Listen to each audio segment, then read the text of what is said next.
Israel और फिलिस्तीन के युद्ध में अचानक से टर्निंग पॉइंट देखने को मिल रहा है। क्या ये युद्ध एक बार फिर काफी बड़ा युद्ध होने वाला है? क्योंकि अमेरिका ने भी अपने एयर स्ट्राइक ग्रुप को भेज दिया है। क्या अब यहाँ पर ईरान का भी एंट्री होने वाला है? जानेंगे क्या कुछ हो रहा है और क्यों यूरोप अमेरिका एक साइड आकर खड़े हो गए हैं। जियोपॉलिटिक्स में धमाल मचा है। आइए जानते हैं इन खबरों को विस्तार से। सबसे बड़ी गलती इजराइल और फिलिस्तीन के इस युद्ध में हमास ने ये की ना कि हमास एक तो जिस तरीके से आतंकवादी संगठन घुसा, इसे देखकर इसका असली चेहरा दुनिया के सामने आ गया। और ऊपर से इस लड़ाई में सबसे खराब बात ये हुई है कि 260 से ज्यादा ऐसी मौतें हुई हैं जिन मौतों में कई सारे विदेशी शामिल हैं। आपको बता दें, एक फेस्टिवल मनाया जा रहा था,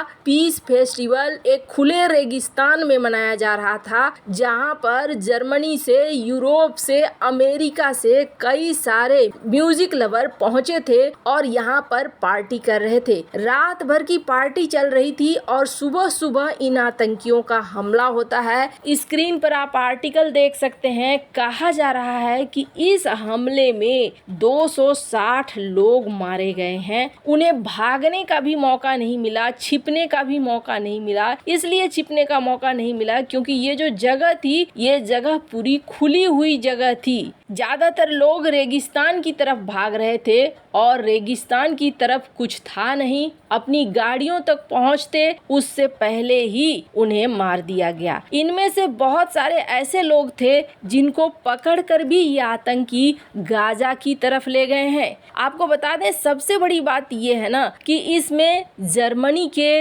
यूरोप के कई देशों के, इसके अलावे अमेरिका के भी नागरिक बताए जा रहे हैं। अब यहाँ पर माहौल हो गया है टेंशन वाला और इस माहौल में अब आगे को एक्शन होगा बड़ा, ये तो तय है। आपको बता दें, जिस तरीके से सड़कों पर भी किया गया हमास के द्वारा, वो सारी चीजें बता रही है कि यहाँ पर अब खेला बड़ा होगा। पर यहाँ पर खबर ये भी आने लगी कि ये जो हमास ने इतना बड़ा हमला किया है, इस हमले के पीछे अकेले हमास नहीं है। हमास एक कमजोर संगठन है, इसके पीछे किसी बड़े देश का हाथ हो सकता है और इस बड़े देश में नाम आ रहा है ईरान का। यहाँ तक बाइडेन प्रशासन को भी दोष दिया जा रहा है। कहा जा रहा है कि आपने ईरान के $6 बिलियन जो अनफ्रीज किया, उस अनफ्रीज किए गए पैसे का इस्तेमाल ईरान ने फंडिंग करने के लिए किया और इस फंडिंग का असर ये है कि यहाँ पर ऐसे हालात पैदा हो गए। आपको बता दें, खैर बाइडेन सरकार ने क्या सोचा और क्या नहीं सोचा, फिलहाल के लिए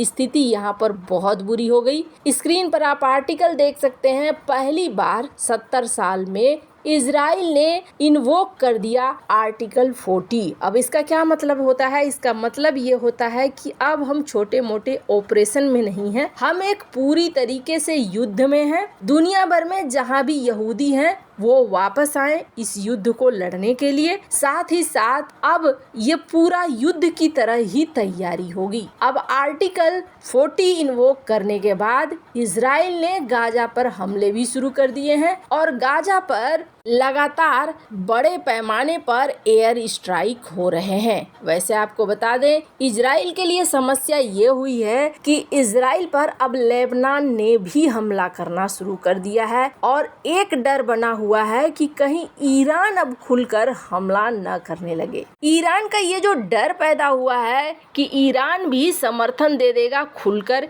ईरान जिस तरीके से खुलेआम कहता है और इजराइल के विरोध में कहता है, हमास के समर्थन में कहता है, ऐसे में एक डर सा बना हुआ है और इस वजह से अमेरिका ने एक बड़ा निर्णय ले लिया है। आपको बता दें, अमेरिका का इस वक्त सबसे एडवांस एयरक्राफ्ट कैरियर है USS गेराल्ड और यूएसएस गेराल्ड आर फोर्ड ये पहुंच रहा है भूमध्य सागर। वैसे तो ये पास में ही था, इसे पहुंचने में कोई ज्यादा देर लगने वाली नहीं है, लेकिन इसके साथ 500 नौसैनिक, फाइटर जेट पूरा तैनाती यहाँ पर शुरू कर रहा है। आपको बता दें, जो कहा जा रहा है कि अमेरिका का ये एयरक्राफ्ट कैरियर क्या करेगा, क्या ये घुसकर हमले करेगा, तो आपको बता दें 1000 से ज्यादा मौतें हो चुकी हैं। अभूतपूर्व घुसपैठ है, पहले ऐसा कभी नहीं किया गया था। पर अब जहां गाजा पे बरसा रहा है इजराइल, हमास के द्वारा किए गए लॉन्चिंग पैड को खत्म कर रहा है।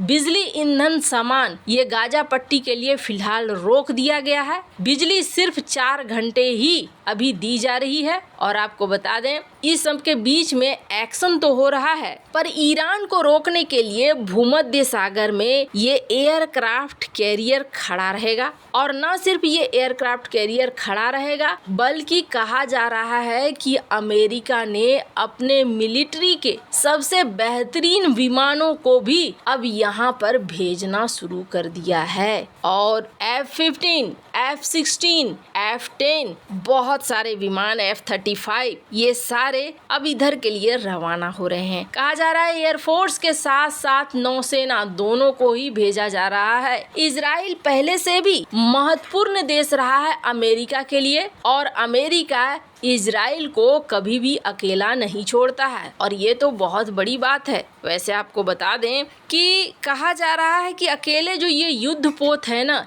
इस युद्ध पोत में ही हजारों की संख्या में नौसैनिक हैं, हाईटेक मिसाइलों से लैस हैं, दुश्मन के हर हमले का जवाब देने में ये सक्षम है। खुद लॉयड ऑस्टिन ने भी इस बात को साफ किया कि बहुत सारे सप्लाई हथियारों के, गोला बारूद के भेजे जाएंगे इजराइल को। वैसे कहा जा रहा है कि हो सकता है एयर फोर्स की भी मदद इजराइल को दी जाए, ताकि इजराइल इस लड़ाई को लड़ पाए। अब सवाल ये उठता है कि अभी क्या हालात हैं, क्या इजराइल यहाँ पर चीजों को हैंडल कर पा रहा है या नहीं कर पा रहा है। तो कहा जा रहा है गाजा में बहुत ज़्यादा तबाही मची हुई है, और गाजा में 1000 से ज़्यादा लोग तो इस युद्ध में मारे गए हैं। गाजा में कम से कम 400 लोग मारे गए हैं। दोनों पक्षों में हजारों लोग घायल हुए हैं। फलस्तीनी आतंकी समूह हमास के हमले के बाद लगातार एयर स्ट्राइक हो रही है, और कहा जा रहा है कि गाजा में लगभग 800 ऐसे टारगेट थे जिनको हमास द्वारा लॉन्चिंग पैड के रूप में इस्तेमाल किया जाता था, उसे भी